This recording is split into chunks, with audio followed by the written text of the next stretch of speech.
Facebook live में आप लोगों का स्वागत है। हम लोगों ने आज की बातचीत का विषय रखा है कि मोदी जी कोरोना पर केंद्रित होकर क्यों नहीं काम कर पा रहे या क्यों नहीं सोच पा रहे।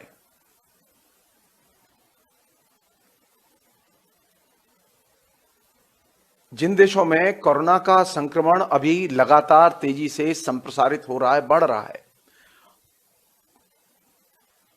कोरोना से जो संक्रमित लोग हैं उनकी संख्या बढ़ रही है, उस कोरोना से प्रभावित मरने वालों की संख्या बढ़ रही है, उन तमाम समाजों में, उन तमाम देशों में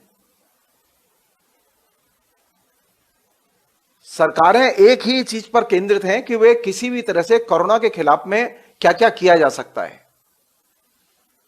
भारत इस मामले में एकदम अजूबा देश है। यहां पिछले 50 दिनों में कोरोना के से प्रभावित मरीजों की संख्या बढ़ी है। कोरोना थमा नहीं है, कोरोना से मरने वालों की संख्या लगातार बढ़ रही है। कोई दिन ऐसा नहीं होता जिस दिन की कोरोना से मरने वालों की कोई खबर न मिले। इसके बावजूद केंद्र सरकार कोरोना पर केंद्रित होकर, सब कुछ छोड़कर सिर्फ कोरोना पर ही केंद्रित होकर सोचने के लिए तैयार नहीं है, और यह अपने आप में एक बहुत चिंता की चीज है। इसके बावजूद सबसे जो महत्वपूर्ण चीज है जिसने कि हम सबको ही नहीं, सारी दुनिया को आश्चर्यचकित किया है, अभी सारी दुनिया के लोगों में सिर्फ एक ही चीज के लिए भारत विख्यात है, वह है प्रोपेगेंडा। भारत उत्पादन के लिए, इंजीनियर्स के लिए, डॉक्टर्स के लिए, इनकी क्षमताओं के लिए विख्यात नहीं है। भारत सोने की चिड़िया नहीं है दुनिया में, बल्कि भारत इस बात के लिए विख्यात है कि भारत में कोई ऐसा प्रधानमंत्री है जिसने ऐसा महान प्रोपेगेंडा मॉडल विकसित किया है। उस प्रोपेगेंडा मॉडल के जरिए उसने 135 करोड़ लोगों को एकदम वशीभूत करके रख दिया है। सारी दुनिया के शासक मोदी के प्रोपेगेंडा मॉडल और उसके चरित्र को समझने में लगे हुए हैं, और यह निश्चित तौर पर मोदी की बहुत बड़ी उपलब्धि है। भारत किसी भी दिशा में जाए, वो रसातल में जाए, रसातल से भी नीचे कहीं और कोई तल हो तो वहां जाए, आकाश में जाए, आकाश से भी ऊपर कोई जगह हो तो वहां जाए, लेकिन पीएम नरेंद्र मोदी को इससे कोई लेना देना नहीं है। तो अगर मुझसे पूछा जाए कि पिछले 6 वर्ष में, क्योंकि इस सरकार के अब 6 साल हो चुके हैं, पीएम नरेंद्र मोदी की सरकार ने भारत को क्या दिया, तो हम सिर्फ यही कहेंगे कि प्रोपेगेंडा, प्रोपेगेंडा, प्रोपेगेंडा और प्रोपेगेंडा का ऐसा मॉडल जो कि सारी दुनिया में अनपैरेलल है। हिटलर का मॉडल भी इसके सामने बेकार है, मुसोलिनी का मॉडल भी बेकार है, और यही नरेंद्र मोदी के प्रोपेगेंडा मॉडल की सबसे बड़ी उपलब्धि भी है।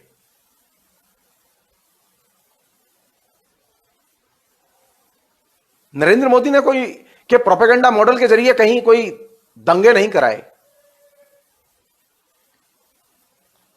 अब ध्यान दीजिए, जो प्रधानमंत्री जिस भाषा को बोलते हैं उस भाषा को खाली आप आरएसएस की, विश्व हिंदू परिषद की, सनातन संस्था की, इन तमाम जो विश्व हिंदू परिषद और दूसरे जो आरएसएस के फ्रंट ऑर्गेनाइजेशन है उनकी भाषा को छोड़ दीजिए फॉर द टाइम बीइंग।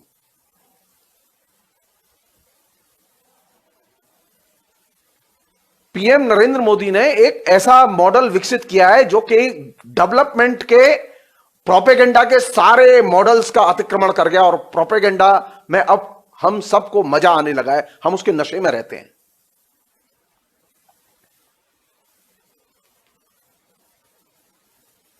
तो मुझसे अगर पूछा जाए कि 6 साल की नरेंद्र मोदी की क्या उपलब्धि है, तो मैं कहूंगा प्रोपेगेंडा, प्रोपेगेंडा और सिर्फ प्रोपेगेंडा।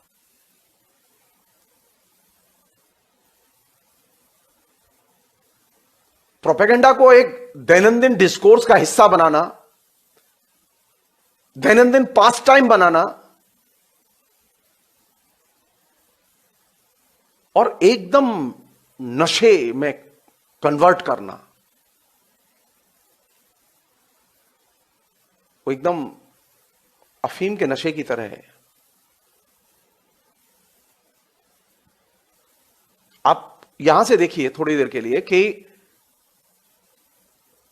नरेंद्र मोदी ने पिछले 6 वर्ष में, ये छोड़ दीजिए अभी जो दृश्य आ रहे हैं, अभी छोड़ दीजिए इनको,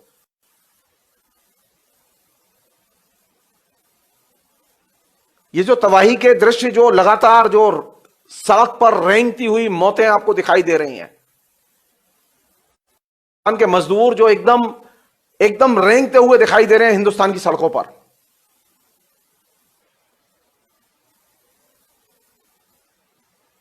आप कभी ठंडे दिमाग से सोचिए कि पिछले 6 साल में हम लगातार फेसबुक पर लिखते रहे हैं, जब भी बजट आता है हमने लिखा है इसे।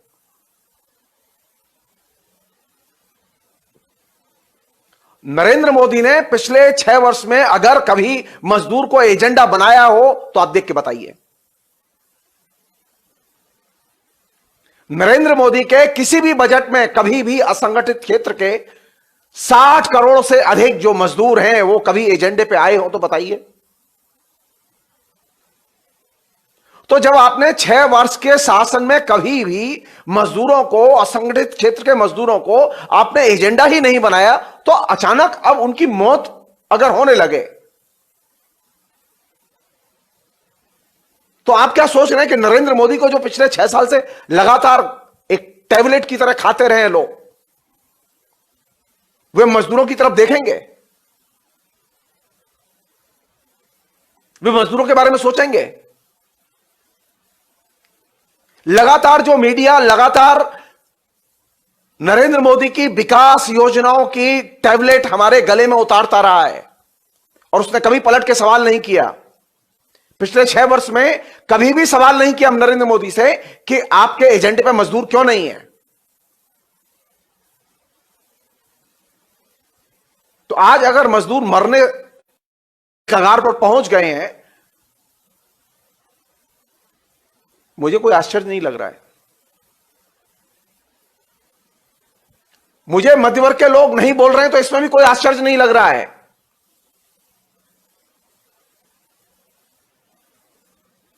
आप थोड़ा सा अपने दिमाग को झटका दीजिए, सोचिए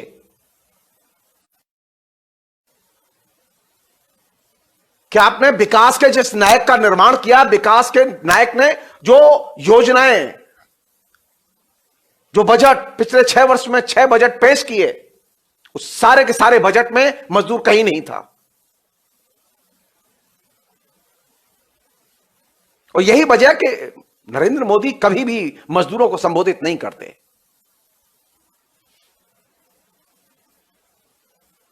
अभी भी संबोधित नहीं किया उन्होंने। आप चाहे लाशों के ढेर लगा दीजिए और चाहे लाशों के ढेर लगा दीजिए पीएमओ के सामने, नरेंद्र मोदी नहीं बोलेंगे, क्योंकि नरेंद्र मोदी अपनी विचारधारा के एकदम पक्के हैं। उनकी टेक, उनकी शुरुआत, उनके विचारधारात्मक कार्यक्रम की शुरुआत ही इसी जगह से हुई थी कि मजदूर मेरे ठेंगे पर।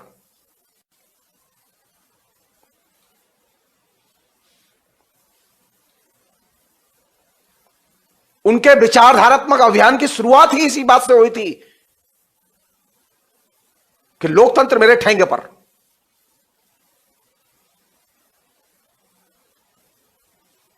और कैसे की थी उन्होंने ये शुरुआत, मैं इसकी चर्चा करूंगा थोड़ी सी देर बाद आपसे। पहले जो चीज मैं आपसे कहना चाहता हूं वो ये कि 2 चीजें घट रही। एक तरफ नरेंद्र मोदी है और उनकी सरकार है और उसका पूरा कार्यकलाप है जिसमें कि एकदम बहुत सारी चीजें आई हैं सामने। वो 20 लाख करोड़ का पैकेज ही नहीं आया, बहुत सारी चीजें आई हैं। अब राष्ट्रीय स्वयंसेवक संघ को तय करना है कि वो किसके जरिए बोल रहा है। राष्ट्रीय स्वयंसेवक संघ के 2 चेहरे हैं। एक चेहरा वह है जो कि नरेंद्र मोदी और एक चेहरा वह है जिसे भारतीय मजदूर संघ कहते हैं।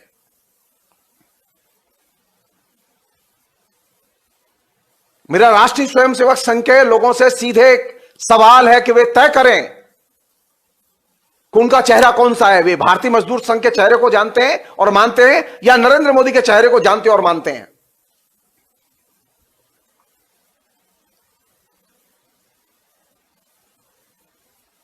नरेंद्र मोदी ने जिस दिन 20 लाख करोड़ के पैकेज की घोषणा की और उसके बाद के दिन से लगातार 3 दिन 4 दिन तक वित्त मंत्री सीता डिटेल्स दिए, उस डिटेल्स पर भारतीय मजदूर संघ के महासचिव का बयान था कि यह हिंदुस्तान के इतिहास का काला दिन है। अखबारों में उठा के पढ़ लीजिए आप।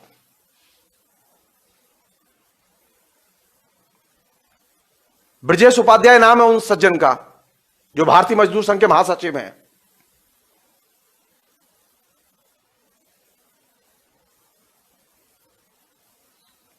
नौ क्षेत्रों को निजी क्षेत्र को सौंपने का निर्णय लिया इस सरकार ने। जनता की राहत के पैकेज की घोषणा के नाम पर, और भारतीय मजदूर संघ के महासचिव ने कहा कि यह हिंदुस्तान के इतिहास का काला दिन है।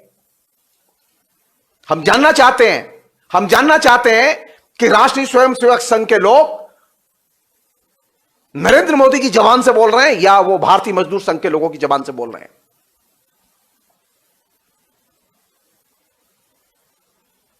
या नरेंद्र मोदी जो कर रहे हैं वो सही है और भारतीय मजदूर संघ जो बोल रहा है वो झूठ है।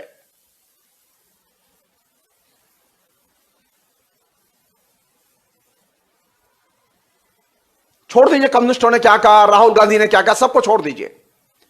मुझे सिर्फ भारतीय मजदूर संघ के महासचिव के इस स्टेटमेंट पर एक बयान चाहिए। अगर 20 लाख करोड़ का जो पैकेज जो नरेंद्र मोदी ने डिक्लेयर किया, जिसमें 9 क्षेत्रों का निजीकरण किया गया है, अगर वह काला अध्याय है तो नरेंद्र उपलब्धि नहीं, यह सबसे बड़ी पराजय है और यह हिंदुत्व की सबसे बड़ी आइडियोलॉजिकल पराजय है।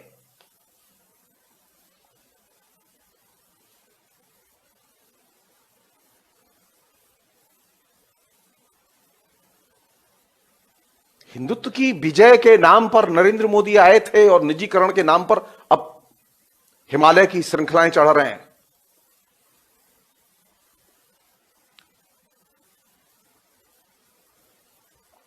यानी आरएसएस को भी गोली दी है इस व्यक्ति ने। देश की जनता को तो गोली दी है, देश की जनता तो तबाह पड़ी है, लेकिन आरएसएस को भी एकदम सीधे 303 की गोलियां सारी सीने में उतार दी आरएसएस के लोगों के। और यही वजह है कि भारतीय मजदूर संघ के महासचिव ने यह कहा कि यह हिंदुस्तान के अध्याय का काला दिन है। ये वही भारतीय मजदूर संघ है जिसने कि नरेंद्र मोदी को लाने के लिए एड़ी चोटी एक की है। ये वही भारतीय मजदूर संघ है जिसके इर्द गिर्द लाखों मजदूर हैं, छोटी मोटी संख्या नहीं है। ट्रेड यूनियन में बहुत ताकतवर संगठन है वो, और वो अभी भी 20 तारीख को जो होने वाली हड़ताल है उस हड़ताल में वो शामिल नहीं होने जा रहे। ये जानते हुए भी कि भारतीय मजदूर संघ के महासचिव का अगर ये कथन सही है तो हमारा कहना यह है कि उन्हें उस हड़ताल में शामिल होना चाहिए। दो चीजें एक साथ नहीं चलेंगी। भारतीय मजदूर संघ की कोई बात नरेंद्र मोदी सुनने के लिए तैयार नहीं है। भारतीय मजदूर संघ की पिछले 6 साल में एक भी मांग नरेंद्र मोदी ने नहीं मानी है।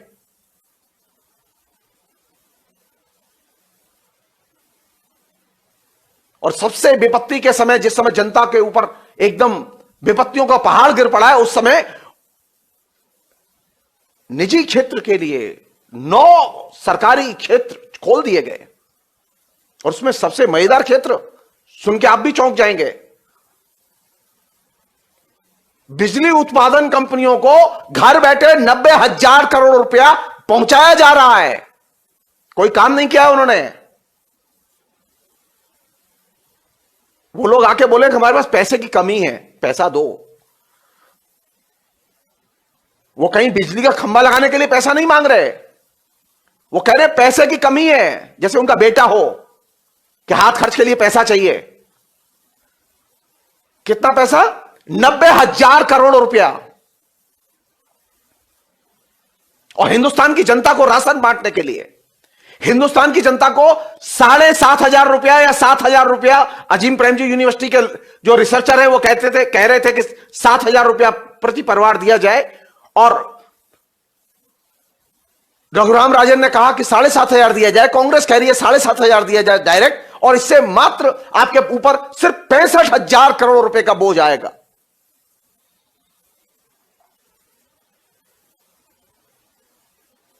लेकिन आप इसके लिए तैयार नहीं है। आपने सीधे बिजली उत्पादन कंपनियों को 90,000 करोड़ रुपया सीधे उनकी पॉकेट में, पॉकेट मनी खर्च के लिए कि बेटे खर्च करो, मौज करो।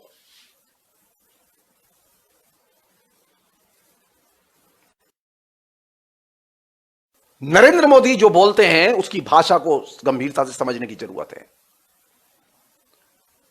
नरेंद्र मोदी ने जो सिस्टम डेवलप किया है पिछले 6 साल में, लैंग्वेज का सिस्टम, उस सिस्टम को समझने की जरूरत है।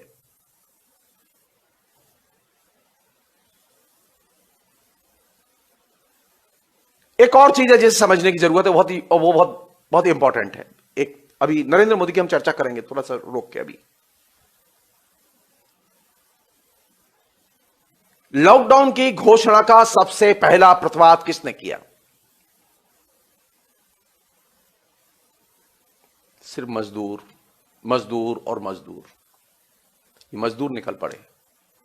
उन्होंने नारे नहीं लगाए, जुलूस नहीं निकाले, सिर्फ प्रतिवाद में सड़कों पर निकल पड़े। इसे कहते हैं साइलेंट प्रोटेस्ट। हिंदुस्तान के मजदूरों ने, दिहाड़ी मजदूरों ने, असंगठित क्षेत्र के मजदूरों ने लॉकडाउन को एक सिरे से ठुकरा दिया। सारे दावे कि हमने लॉकडाउन लागू किया, सारे दावे एकदम झूठे साबित कर दिए। हिंदुस्तान के मजदूरों ने साइलेंटली एकदम वे सारे दावे झूठे साबित कर दिया कि हिंदुस्तान पर मेरा शासन है और मैं जो कहता हूं वही होता है।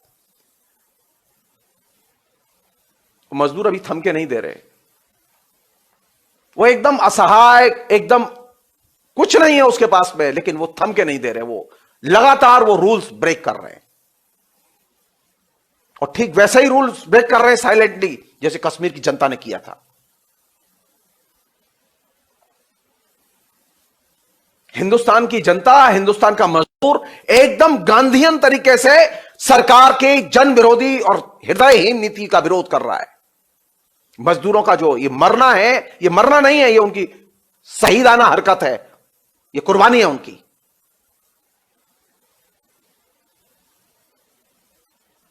वो नहीं जानते, वो नहीं जानते कि इस समय क्या नारा लगाया जाए, वो नहीं जानते, वो नहीं जानते कि इस समय उनकी मांग क्या है, वो नहीं जानते। कोई कह रहा है मुझे पानी दो, कोई कह रहा है मुझे घर तक पहुंचा दो, उनकी कोई मांग नहीं है। उनकी सिर्फ हरकत में एक ही चीज है कि हम इस लॉकडाउन को नहीं मानते। और अगर मुझसे पूछें तो नरेंद्र मोदी की सबसे बड़ी पराजय है। नरेंद्र मोदी की 6 साल के शासन के बाद सबसे बड़ी पराजय यह है कि हिंदुस्तान के मजदूर वर्ग ने एक सिरे से नरेंद्र मोदी को ठुकरा दिया है। वो नहीं मानता, वो नहीं मानता। आप चाहे जितनी बंदिशें लगाइए, कानून लगाइए, कुछ भी लगाइए, वो नहीं मानता आपको। उसका नहीं है आपके ऊपर विश्वास। वो नहीं चाहता कि आप उसके बारे में बोलें। मजदूर कोई आपसे मांग नहीं कर रहे कि आप उनके लिए कोई खैरात दीजिए, कोई पैकेज दीजिए, कोई मांग नहीं कर रहे। वो मजदूर सिर्फ निकल पड़े हैं। कहां जाएंगे ये, क्या करेंगे ये अभी सिर्फ भविष्य के गर्त में छिपा हुआ है। और ये निश्चित तौर पर इसका रिएक्शन होगा और एक्शन भी आएंगे।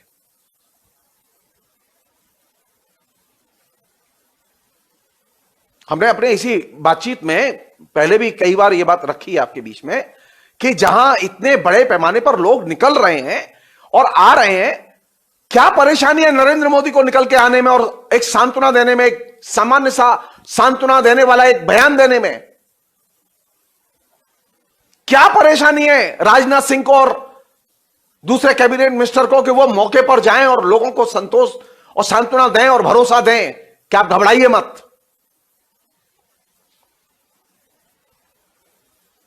इसे कहते हैं क्लास इंटरेस्ट, वर्गीय हित। वर्ग नरेंद्र मोदी हो, चाहे राजनाथ सिंह हो, चाहे वो अमित शाह हो, वो मजदूरों के लिए नहीं है, वो मजदूर वर्ग के नहीं है। अगर होते तो वे सड़कों पर जाते, उनको रोकते, उनसे हाथ जोड़ते और कहते घर चलो।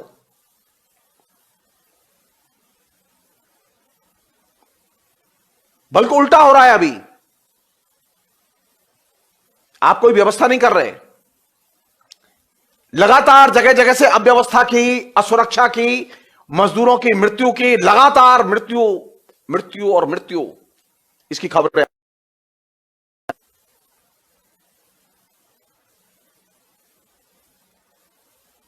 और कोई आश्चर्य की बात नहीं है, कोरोना से जितने लोग मरेंगे उतने लोग बिना कोरोना के, यानी इस मजदूरों की इस पूरी भाग दौड़ में, इस तमाम किस्म की असुविधा में, उससे ज्यादा लोग मर जाएंगे।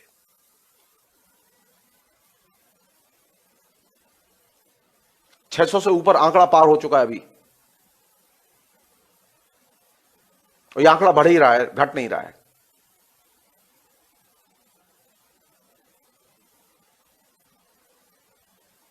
तो नरेंद्र मोदी का प्रतिवाद कौन कर रहा है? प्रतिवाद नारे से नहीं होता, आचरण से होता है। और मुझे ये असंगठित क्षेत्र के अशिक्षित एकदम मजदूर जो सड़कों पर निकल पड़े हैं, ये बिल्कुल मुझे वो प्रतिवाद के प्रतीक लगते हैं, क्योंकि जो साइलेंटली निकल पड़े हैं, जिनके पास भाषा नहीं है, सिर्फ दर्द है, सिर्फ पीड़ा है। अगर आप पीड़ा को महसूस कर सकते हैं तो आप इस प्रतिवाद के मीनिंग को समझ सकते हैं। अगर आप दर्द के एहसास को नहीं जानते तो आप इस प्रतिवाद को नहीं समझ सकते। मुझे कोई आश्चर्य नहीं हुआ कि नरेंद्र मोदी ने 20 लाख करोड़ के पैकेज में असंगठित क्षेत्र के मजदूरों के लिए कोई चीज डिक्लेयर नहीं की। मुझे कोई आश्चर्य नहीं हुआ। मेरा तो सवाल यही है कि राष्ट्रीय स्वयंसेवक संघ तय करे कि भारतीय मजदूर संघ सही बोल रहा है या नरेंद्र मोदी सही बोल रहा है। 20 लाख करोड़ का पैकेज जो डिक्लेयर हुआ, उसको भारतीय मजदूर संघ के महासचिव ने एक काले अध्याय की संज्ञा दी है, क्योंकि 9 क्षेत्रों का निजीकरण किया गया है उसमें।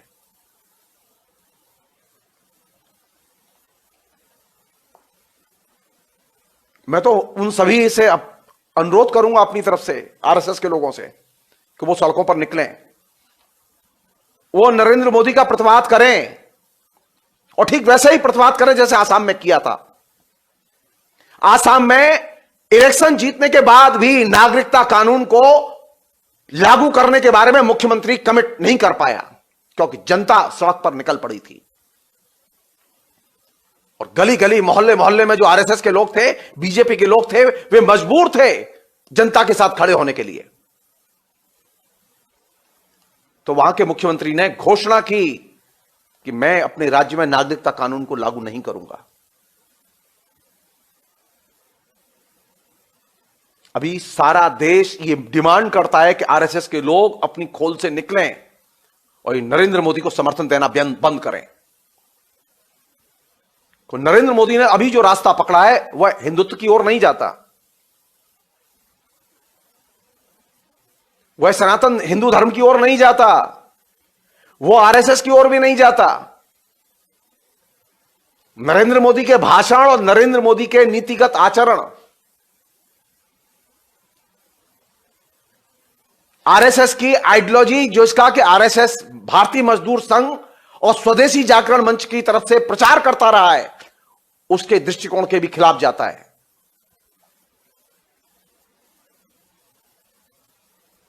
तो इस मोह से निकलने की जरूरत है। एक दूसरी चीज, हम ये सोचें कि ये जो क्लास के लोग हैं, जो लोग घर में बैठे हुए हैं और आनंद ले रहे हैं, अभी टीवी देख रहे हैं और दूसरी चीजें देख रहे हैं, इन मिडिल क्लास के लोगों को सबसे ज्यादा कौन सी चीज है जो नरेंद्र मोदी के मोह में बांधे हुए हैं? वे क्यों नहीं रिएक्ट करते? उन्हें गुस्सा क्यों नहीं आता? कोई चीज तो घटी है ऐसी, कुछ तो पिछले 6 साल में ऐसा घटा है कि मिडिल क्लास का पूरा ढांचा, सोचने का तरीका, उसकी मानसिक संरचना पूरी बदल गई है। और उस बदली हुई मानसिकता का, उस मानसिक संरचना का अध्ययन किया जाना चाहिए।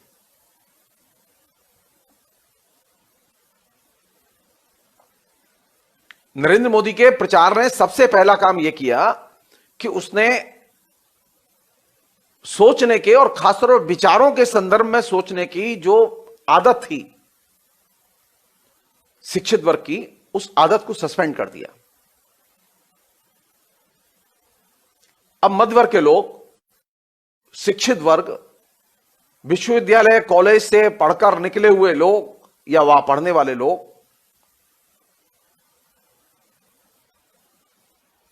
अब विचारों और अवधारणाओं में नरेंद्र मोदी को लेकर नहीं सोचते।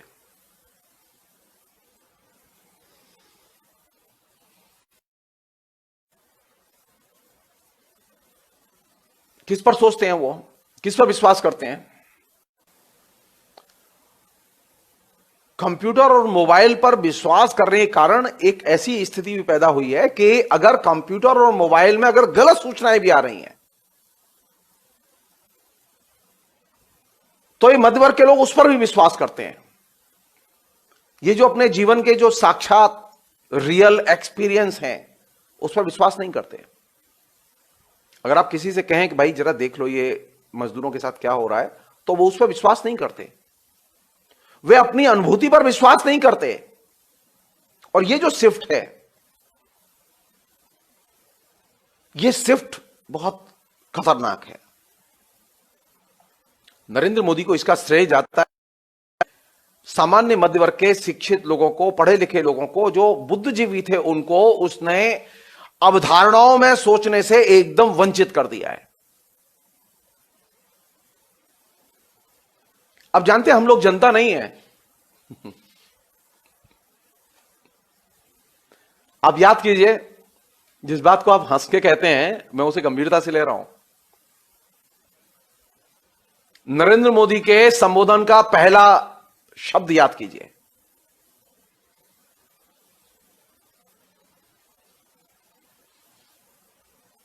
ये जो भाइयों और बहनों, इस भाइयों और बहनों के पदबंध ने पूरे के पूरे हिंदुस्तान की डेमोक्रेसी के, लैंग्वेज के, पॉलिटिक्स के डिस्कोर्स को एकदम रिवर्स कर दिया है। अब जनता की कैटेगरी में नहीं सोचते।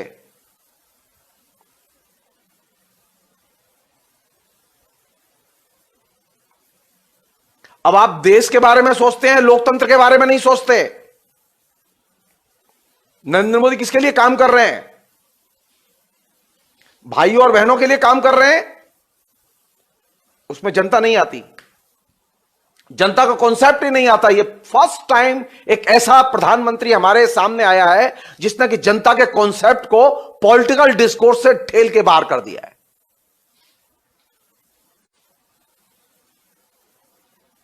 6 साल पर हमें यह तो बताना पड़ेगा ना, समीक्षा करनी पड़ेगी ना कि नरेंद्र मोदी ने क्या दिया। नरेंद्र मोदी ने एक नई भाषा दी, एक ऐसी भाषा दी जिसमें कि जनता और जनतंत्र या लोकतंत्र, अब ये दो चीजें गायब हैं। नरेंद्र मोदी के भाषण में लोकतंत्र और जनता, ये दो चीजें एक सिरे से गायब हैं। इनको दूसरी चीजों के जरिए अपदस्थ कर दिया गया है। ऑरवेल का जो उपन्यास है ना 1984, उस उपन्यास में एक मार्के की चीज है जो कि उपन्यास में है। वो क्या है कि अगर तुम्हें दिमागी गुलामी देखनी हो तो तुम देखो कि भाषा कैसे बदली जा रही है।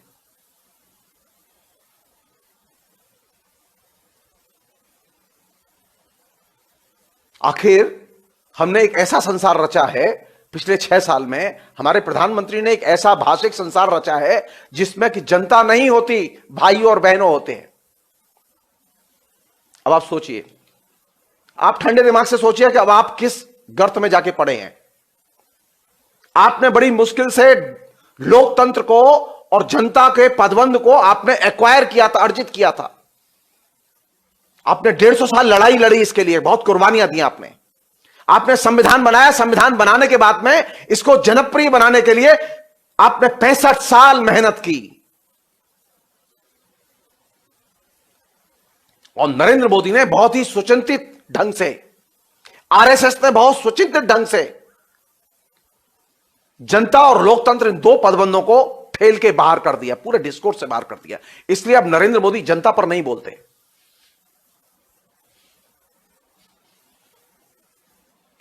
नरेंद्र मोदी को जनता के दुखों पर कभी कोई तकलीफ नहीं होती, क्योंकि वे जनता को देखते ही नहीं है। वो तो प्रतिज्ञा करके घुसे थे, यही भाइयों और बहनों के संबोधन के साथ घुसे थे, जिसको कि आपने हंसी के साथ लिया। नरेंद्र मोदी का ये जो भाइयों और बहनों का संबोधन है, ये उनकी पूरी आइडियोलॉजिकल संरचना, उनकी जो दिमागी संरचना है, उसने पूरे हिंदुस्तान की दिमागी संरचना को बदल दिया, और खासतौर पर शिक्षा की संरचना को बदल दिया उसने।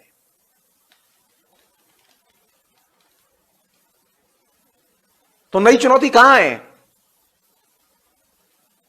आपने कभी पलट के सोचा कि ये आदमी भाइयों और बहनों क्यों कहता है हमसे?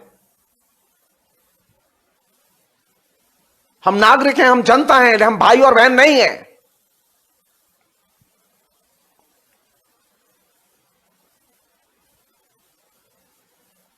मेरे किसान भाइयों, मेरे मजदूर भाइयों, ये हर चीज में भाई जो आ रहा है, ये कौन सा भाई है ये?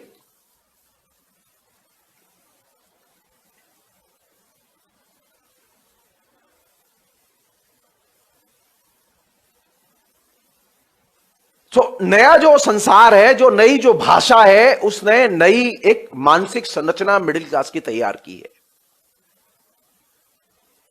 और अब मिडिल क्लास अनुभूति के आधार पर, अपने अनुभव के आधार पर नहीं तय कर रहा है, अब वो कंप्यूटर के आधार पर तय कर रहा है। कंप्यूटर से जो मैसेज मिल रहा है, मोबाइल से जो के एकदम विचारधारा की, उसके दृष्टिकोण की धुरी बन गया है।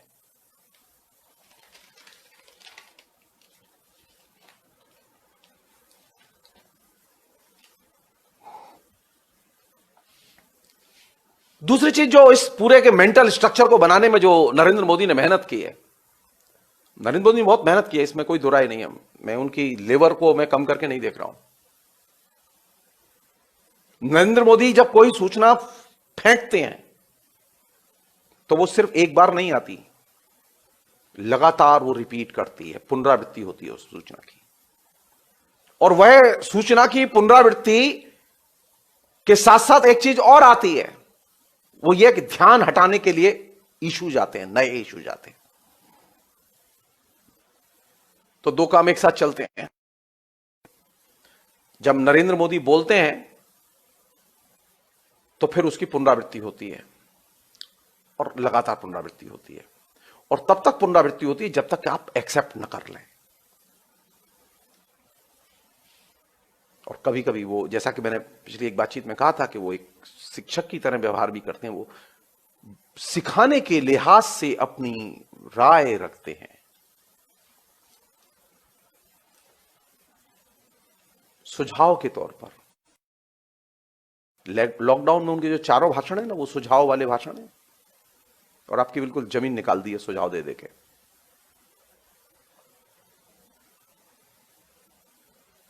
नरेंद्र मोदी जो सुझाव देते हैं, नरेंद्र मोदी के जिन सुझावों की पुनरावृत्ति मीडिया करता है, हम लोगों ने ऐसी स्थिति बनाई है कि अब हम उनके सुझावों का विश्लेषण नहीं करते, उन सुझावों के बारे में सोचते नहीं है। वो जो सूचनाएं दे रहे हैं, उन सूचनाओं का भी विश्लेषण नहीं करते, बल्कि उसे सत्य मानकर चलते हैं और मान लेते हैं, क्योंकि उसमें एक इनबिल्ट एक लॉजिक है। लॉजिक यह है कि जब कोई सुझाव दिया गया तो उसको रिपीट करो, रिपीट करो, रिपीट करो, और तब तक रिपीट करो जब तक कि वो एक्सेप्ट ना कर ले। और एक्सेप्ट जब कर ले तो अब तुम फिर सच बोलो या झूठ बोलो, गलत बोलो या सही बोलो, कोई फर्क नहीं पड़ता, क्योंकि अब वो सीधे एक्सेप्ट करेगा।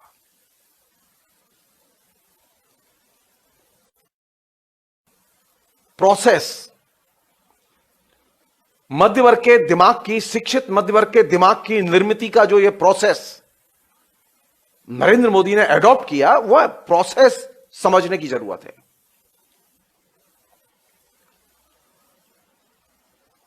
और इस प्रोसेस के जरिए जो सबसे बड़ा काम किया, नरेंद्र मोदी ने देश बनाया है, नरेंद्र मोदी ने आपके अवचेतन की प्रोग्रामिंग की है। भारतीय नागरिकों के अवचेतन में क्या रहेगा और क्या नहीं रहेगा, भारतीय नागरिक कैसे सोचेंगे और कैसे नहीं सोचेंगे, इसकी बाकायदा लैंग्वेज प्रोग्रामिंग की गई है। और वो प्रोग्रामिंग करके आपके दिमाग को एक सिरे से, एक खूंटे से बांध दिया गया है।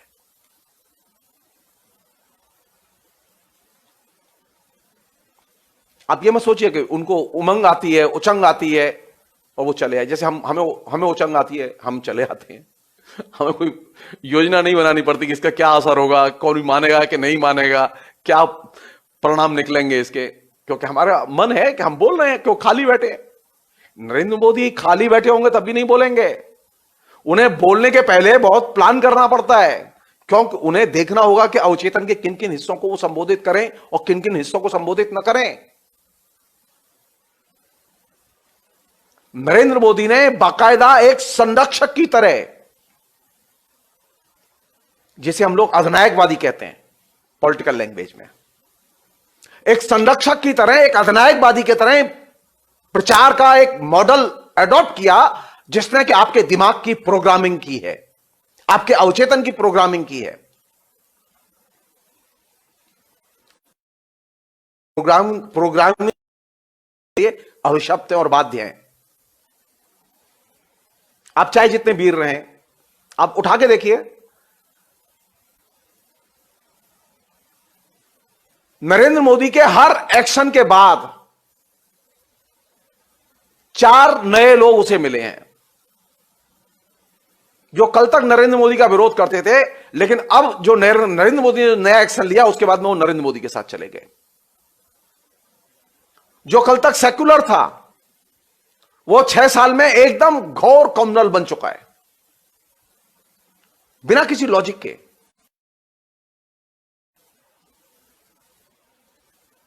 आपने कभी सोचा कि बिना लॉजिक के कैसे आदमी बदलता है और क्यों बदलता है?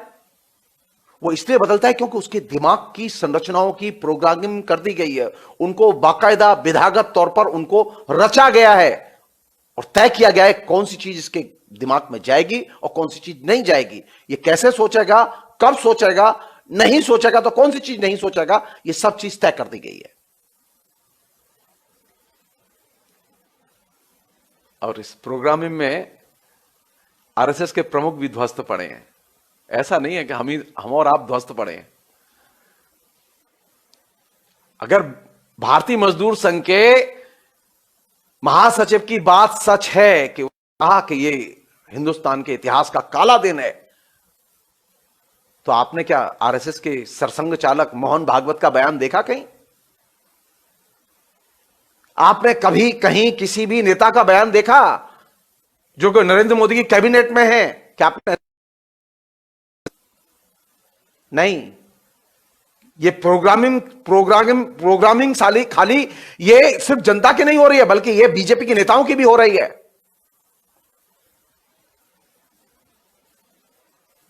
उनके भी अवचेतन को एकदम बांधा गया है और एकदम अफीम का नशा दे दिया गया है कि बेटा ये गोली खाओ और टुन्न पड़े रहो।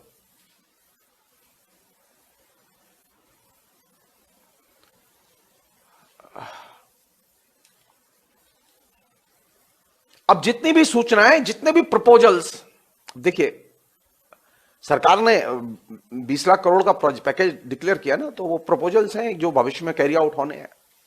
कुछ जल्दी होंगे, कुछ देर से होंगे। ये प्रस्ताव, दिमाग का ढांचा इस तरह से बनाया गया है हम सब लोगों का कि हम उन प्रपोजल्स को सीधे एक्सेप्ट करते हैं, विश्वास करते हैं कि हाँ ये करेंगे, और ये मान के उसे हजम भी कर रहे हैं।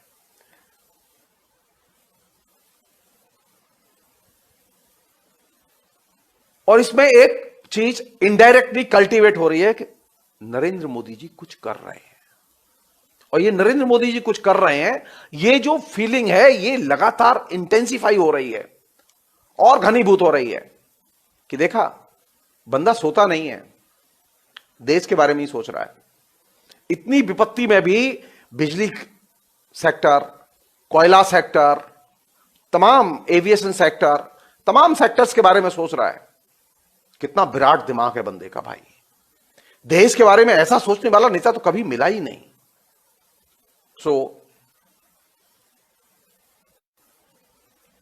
सिर झुका के दिए गए हैं, जो सुझाव दिए गए हैं उन्हें सिर झुका के स्वीकार करो। कोई ऑप्शन नहीं है, क्योंकि आप दिमागी जो संरचना और व्यूह रचना बनाई गई है उसको आप चुनौती नहीं दे रहे हैं, आप उसे क्वेश्चन नहीं कर रहे हैं, आप उसके सवाल नहीं खड़े कर रहे हैं। आप ये सवाल ही नहीं खड़े कर रहे हैं कि नरेंद्र मोदी के आने के बाद में हमारी भाषा कैसे बदल गई।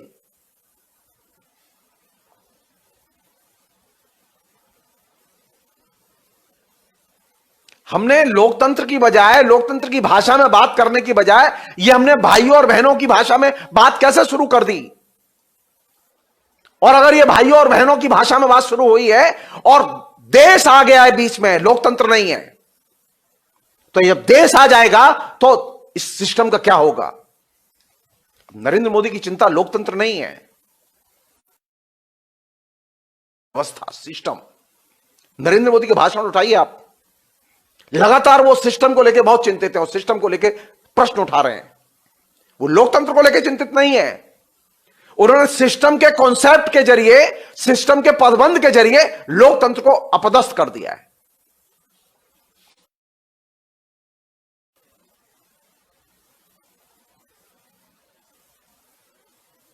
तो नरेंद्र मोदी का यह तो अचीवमेंट है कि उसने लोकतंत्र की भाषा, लोकतंत्र है ये सच को उसने भाइयों और बहनों को, देश, सिस्टम, इन तीन के जरिए एकदम रिप्लेस कर दिया है। और ये साधारण उपलब्धि नहीं है। ये काम इंदिरा गांधी इमरजेंसी में नहीं कर पाई।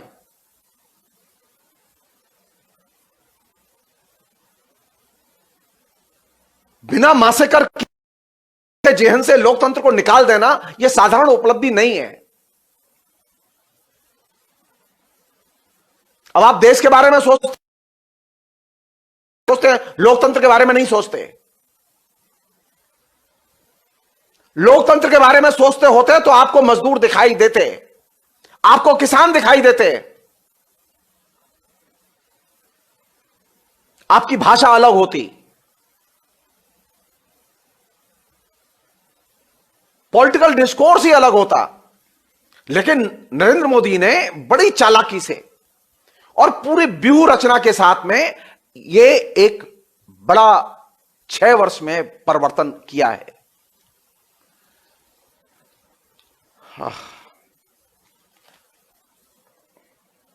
देखिए अब इसकी स्टाइल देखिए कैसी, मतलब मजेदार स्टाइल है। और ये स्टाइल ली गई है एक जमाने में, ये बताना बहुत जरूरी है। नरेंद्र मोदी को यह बताना भी जरूरी है कि उसकी स्टाइल समझने वाले लोग भी हैं हिंदुस्तान में।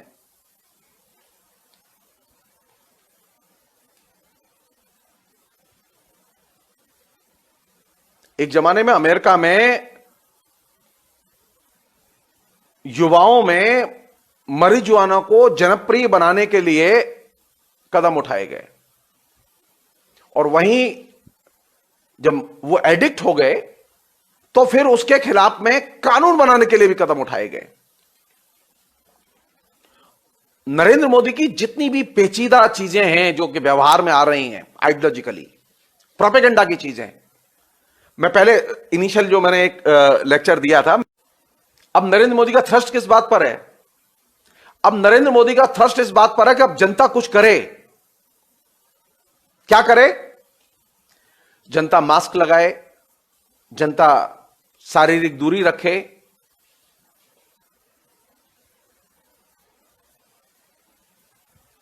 हाथ धोए। एक तरफ जनता से कहा जा रहा है कि जनता जो कोरोना के संक्रमण को रोकने के जो उपाय हैं उनका पालन करे, और वहीं दूसरी तरफ एक ही साथ एक तरफ कहा जा रहा है कि आप कोरोना को रोकने के लिए जो उपाय बताए जा रहे हैं उनका पालन करें, और वहीं दूसरी तरफ लॉकडाउन को धीरे धीरे धीरे धीरे खोला जा रहा है। संक्रमण थमा नहीं है, लेकिन लॉकडाउन को खोला जा रहा है। और जब आप बाहर निकल गए खुदा न खास्ता, तो क्या होगा?